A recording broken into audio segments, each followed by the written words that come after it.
The generals called it illegal. The manual said it would blow the engine apart. But at 30,000 feet over New Guinea, one mechanic wired the safety valve shut and turned a struggling fighter into a weapon that would help create a 38-kill legend.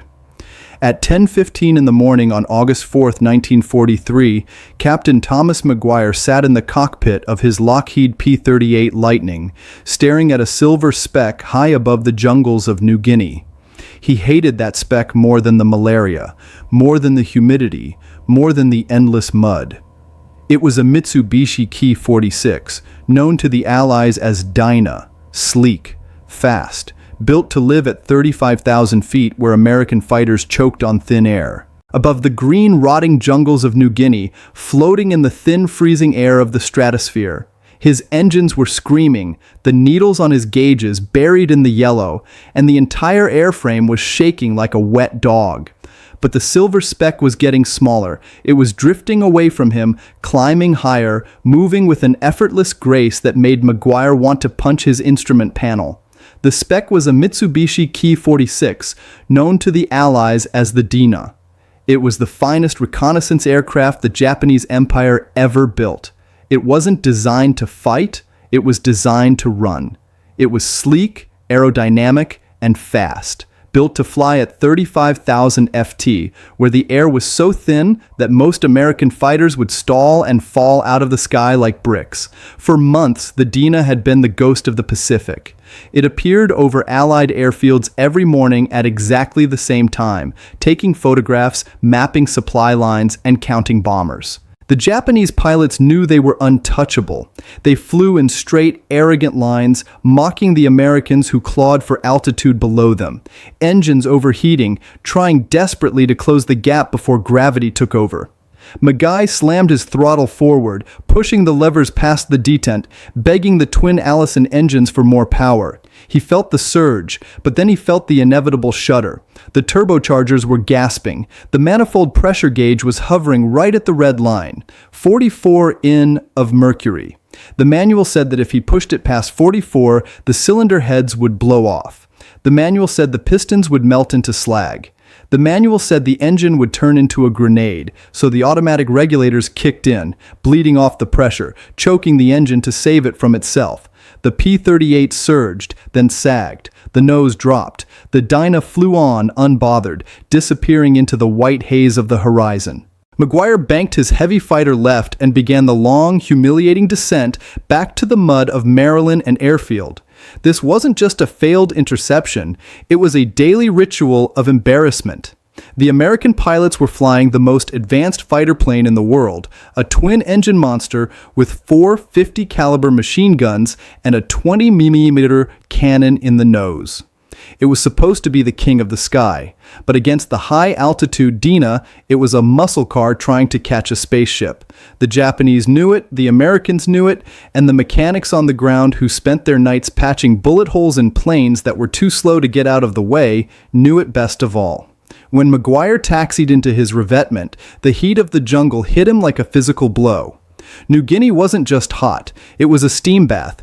The humidity rotted leather boots in a week and grew mold on glass lenses overnight. Master Sergeant Frank Papy Miller was waiting by the wheel chalk, a rag in his hand and a look of resignation on his grease-streaked face. He didn't have to ask what happened. He could hear it in the way the engines were contracting as they cooled, the metal settling after being pushed to the limit. He could see it in the way McGuire threw his helmet onto the wing. The Dinah had gotten away again. Miller climbed up onto the wing, wiping a smear of hydraulic fluid from the cowling. He looked at the massive turbocharger mounted on the boom behind the engine. It was a masterpiece of engineering, a turbine spun by hot exhaust gases that shoved compressed air into the engine, allowing it to breathe at high altitudes. In theory, it gave the P-38 unlimited power. In practice, it was leashed. The Army Air Corps engineers back in Wright Field had decided that 44 in of manifold pressure was the safe limit. They had installed a wastegate regulator, a mechanical nanny that automatically opened a valve to dump excess pressure if the pilot got too aggressive. It was a safety feature designed to make the engines last for hundreds of hours. But Sergeant Miller didn't care about engine longevity. He cared about pilot longevity.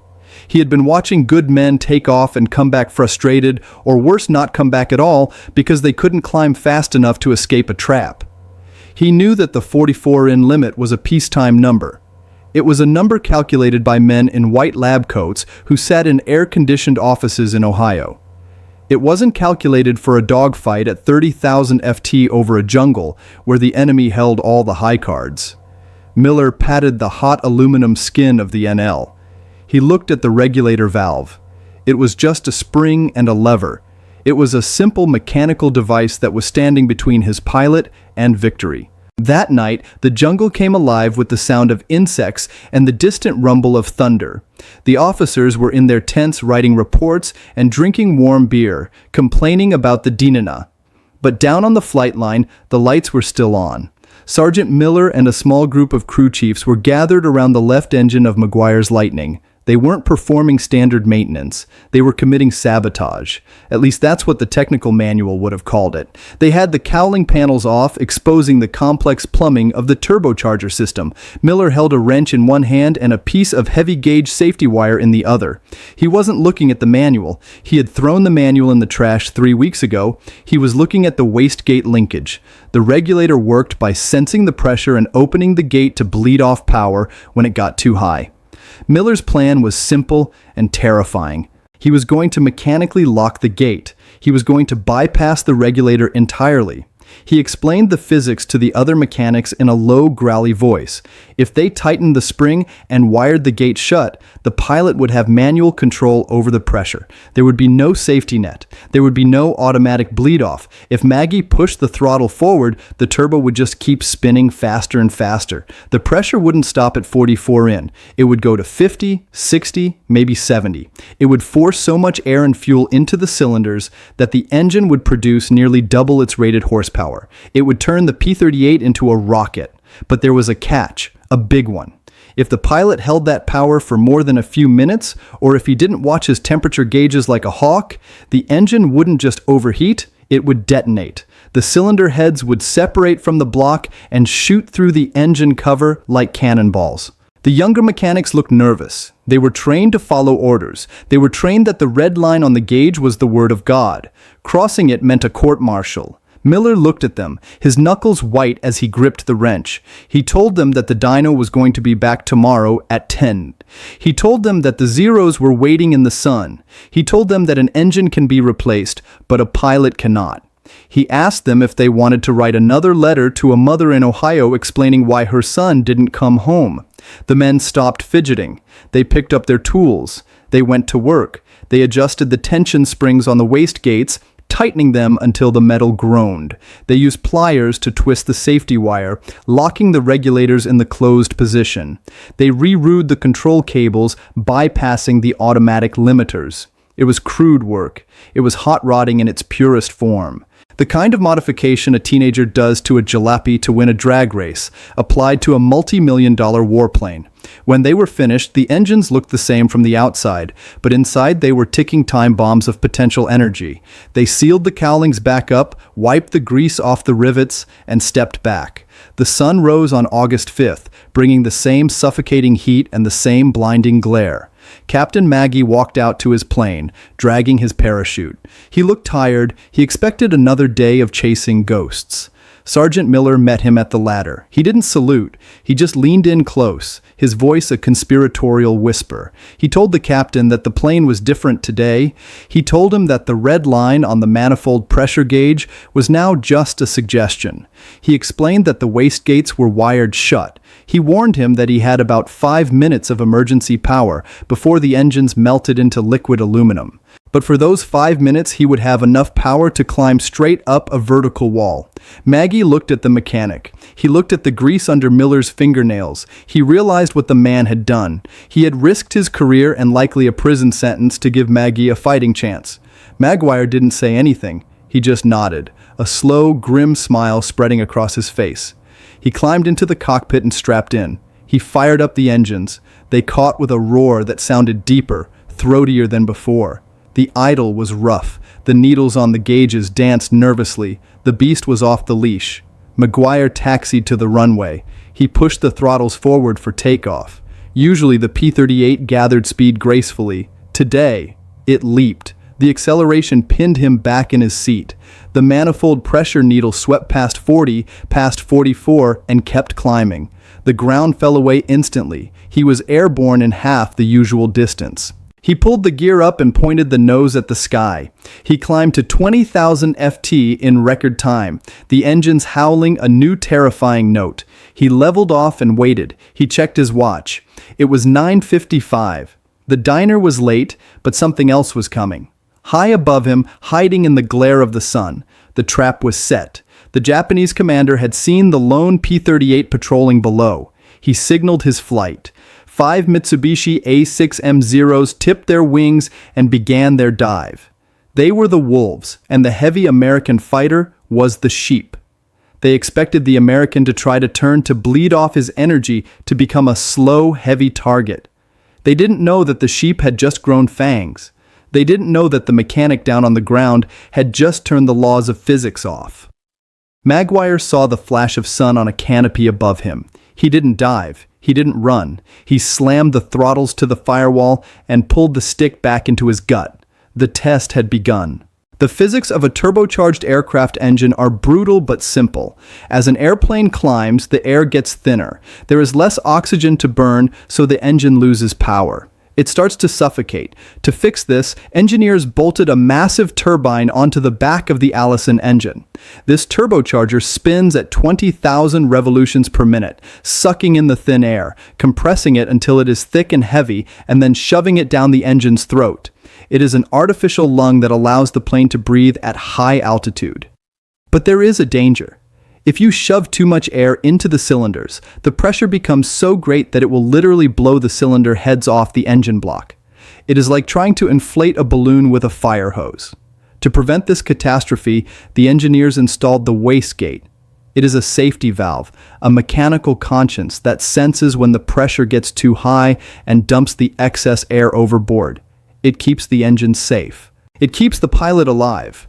It keeps the warranty valid.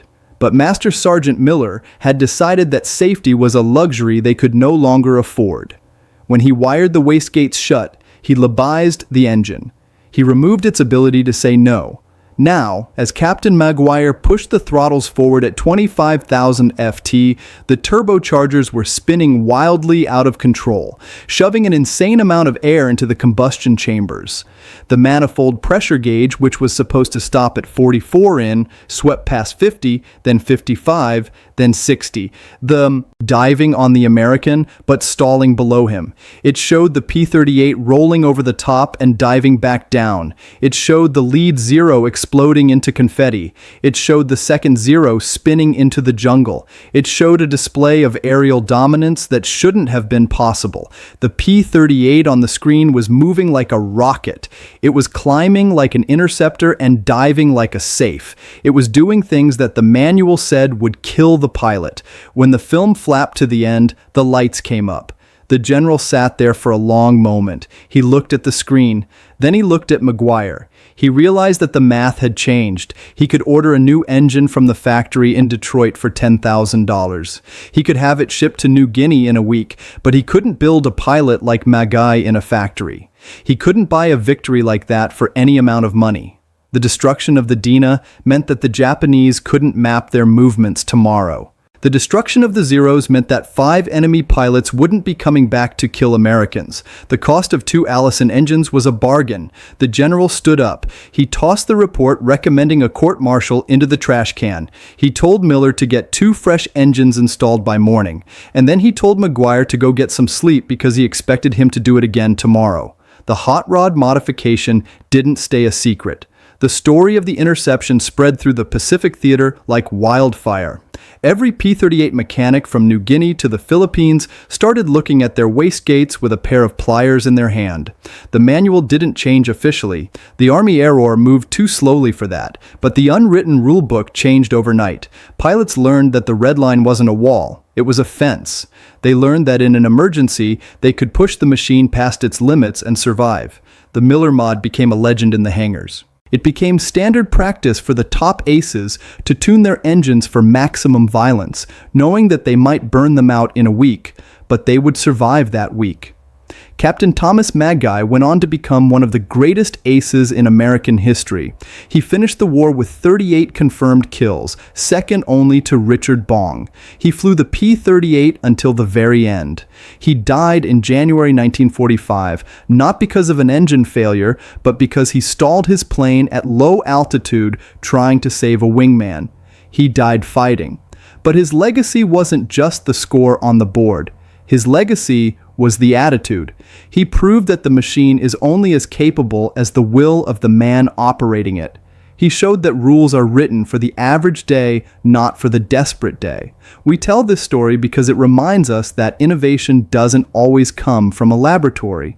Sometimes it comes from a muddy area strip in the middle of a jungle. It comes from desperation. It comes from a mechanic looking at a perfect machine and deciding he can make it better by breaking it. The engineers built the P-38 to last. The soldiers modified it to win. There is a profound difference between the two. One is about preservation. The other is about survival. So the next time you are told that something is impossible, or that you are pushing too hard, or that you are going to break the system, remember the view from 30,000 FT. Remember the silver Dinah and the 5 zeros. Remember the manifold pressure gauge buried in the red. Remember that sometimes the only way to catch the uncatchable is to wire the safety valve shut and let the engine scream. You might break the machine, you might melt the pistons, but you will win the fight. And in the end, victory is the only thing that doesn't rust. If this story revved your engines, if you could smell the burning oil and feel the vibration in the cockpit, do us a huge favor and hit that like button. It helps the algorithm find more people who appreciate the mechanics of history. Subscribe to the channel and turn on notifications so you never miss a deep dive into the forgotten stories of the war. And drop a comment below. Tell us what is the most extreme example of field modification you have ever heard of. We read every single comment. We want to know what stories you want to hear next. Thank you for watching. Thank you for supporting the channel, and we will see you in the next